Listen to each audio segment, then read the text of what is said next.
You got a nice shout out here. I'm not of the Twitch generation. I probably watch 10 YouTube videos a year, but the only person I know on the left who's prepared to compete with this right-wing dominance on these platforms is Hasan the Hun. Are there others? Taylor says there are others, but they only have tiny audiences, but they have zero funding. The entire right-wing ecosystem is propped up by billionaire donors and right-wing interest groups. There's zero equivalent on the left. I wrote about that here. This is true. That is 100% true. Left-wing media has to be grassroots funded. I'm one of the very few places where I have been able to develop a prominent stature, become like not just a big content creator in the political realm, but a big content creator in general. Ultimately, look at the way I operate. I don't take advertisers deliberately, okay, in an effort to maintain editorial control. I am entirely funded by subscribers, entirely, nothing else. And now that I don't have a contract from Twitch, I'm not even running ads. Like, that is not easy to do. And I'm not saying that because like, oh my God, woe is me, my job is the hardest. Like, that's not what I'm saying at all. I'm saying that like, it's virtually impossible to do without like billionaire donors, shadow donors, interest groups constantly pumping your shit. You can't do that. You can't do that on the left. Every leftist mobilization occurs at the grassroots level. Every single one. And that's part of the problem for a lot of my haters that want to get me deplatformed, for example, right? They come after me, but they can't go after my advertisers. If they try to go after people advertising on this channel, then I'm not advertising. What are you going to do about it, you know? And then you're fucked. So what do? You try to go after the platform, hosting someone like myself. But that still doesn't change the reality, right? Like, most people know right from wrong. They can still recognize it. Maybe you can dupe some people along the way that have motivated reasoning, right? But there is no real left-wing equivalent to a guy that's getting paid, you know, $1 million from the Russian government. Like, that doesn't exist. Why don't you fund a left-wing online network is something that a lot of people do not understand, okay? This shit needs to be a tight operation. That's it. Because if it's not, then there are too many people that others can go after. There's too many areas of attack. You just don't understand it. I've come from that background. I came from the Young Turks. Look at their situation versus like, look at where I'm at right now. So you have to be infallible on the left, but you can be deplorable on the right. Got it? Yes. Yes, there is that aspect as well. There is a structural hurdle placed upon those who want to speak out against the current order of business. No billionaire is going to voluntarily fund a person to tell others that, you know, being a fucking billionaire is bad and wrong. So like, this 5 million people watched Candace Owens last night. Shit. Candace Owens, like Patrick Bet David. I think that stuff is like, like, they are looking at the overall viewership, not the live concurrent viewership. I don't know what the live concurrent viewership of that looked like, but I suspect mine was, let's see if I can find the yesterday's numbers. I don't know what the exact number is. Yeah, I got 7.4 million live views. Yeah, 7.5 million. So I actually got more views than Patrick Bet David did. To be fair, my broadcast was probably longer than his. I'm going to write that. The right wing. Wait, they're not talking about concurrent viewers? No, dude, are you kidding me? No, they did not have 5 million concurrent viewers, dude. Yeah, his peak was smaller than mine. His peak was 283K. Dan Bongino was number 1. Steven Crowder was number 2 at 460, but they're on fucking Rumble, and those numbers are bunk, just so you understand. But look at this. Look at this dynamic. So those guys are on Rumble, so those numbers are not real anyway. But even if those numbers are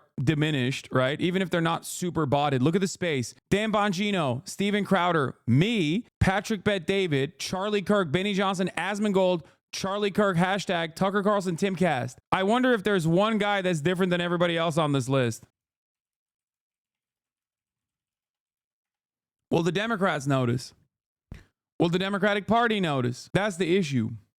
No shot Crowder had more views than me. I literally haven't heard his name said in months. Yeah, no. Is it logical for you to make a second podcast solo and get bigger and bigger guests and sprinkle in some left-wing ideas into the convos like an Anthony Joe Rogan podcast? No, I do that already in here. The issue is the party does not want to even acknowledge the base. This makes E's dumbass argument that you get no pushback or opposing voices look incredibly foolish and myopically focused on Twitch. Yeah, it's not even myopically focused on Twitch. It's myopically focused on just me, which is kind of sad. His YouTube stream at 2 million, much closer to the real number. Yeah, over the course of 10 hours, he accrued 2 million views. That's a fraction of what I got. Out of all of these guys, I'm telling you right now, out of all these dudes, I probably had the highest live concurrent view count.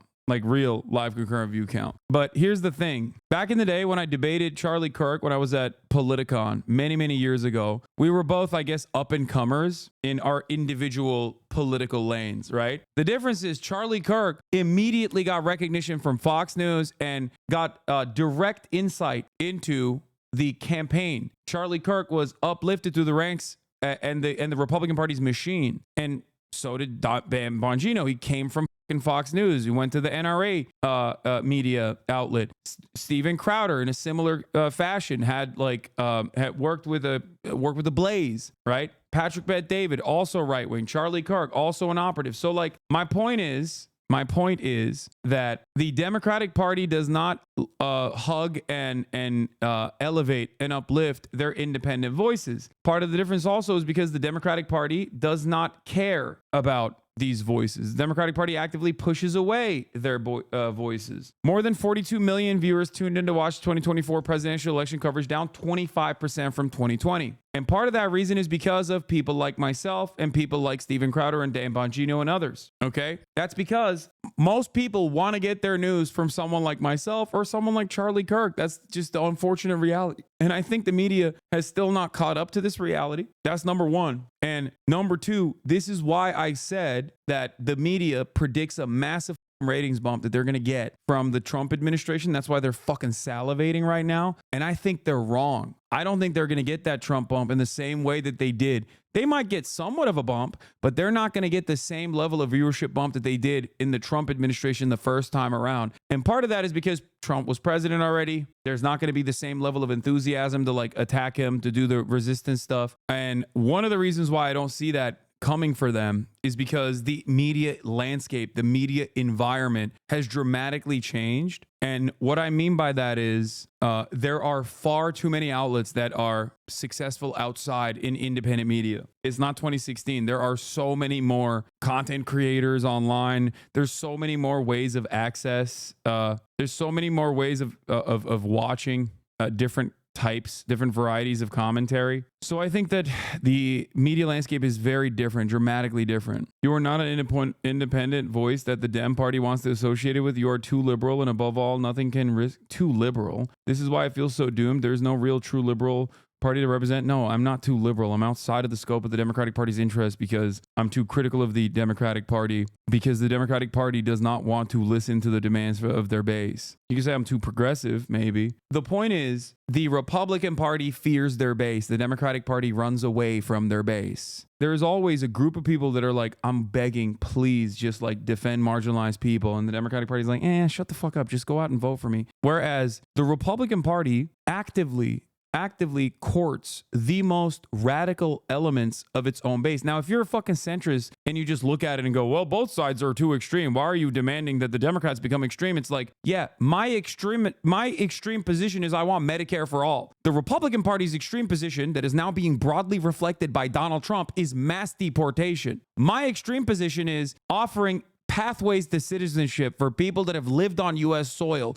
A proposition that is not only not radical, but is objectively more popular than mass deportation every single time it's polled. And yet people do not have the capacity to look at this and go, maybe that guy's positions aren't radical at all. They only just see the Democratic Party not contending or ever acknowledging the popularity of certain sentiments. They only see the Democratic Party actively shy away from the Bernie bros. And then 8 years later, they're like, where did the bros go? Well, you pushed him away. Dem operatives should be, well, he agrees with me, but he's not saying I'm that guy. Dem operatives should be scouting young guys with left politics on Twitch the way baseball scouts the Dominican League for kids who can throw 100 miles per hour. But like, there are people like that out there. It's just that they are not recognizing, the Democratic Party and its media ecosystem does not want that, okay? They want something different. They want people that play the same role that like Charlie Kirk plays. I do feel like a lot of higher ups in the Democratic Party have convinced themselves that Olivia Giuliana and Harry Sasan constitute actual successful youth outreach, when in fact it seems like their job is to convince old people that Democrats are doing successful youth outreach. That's the issue.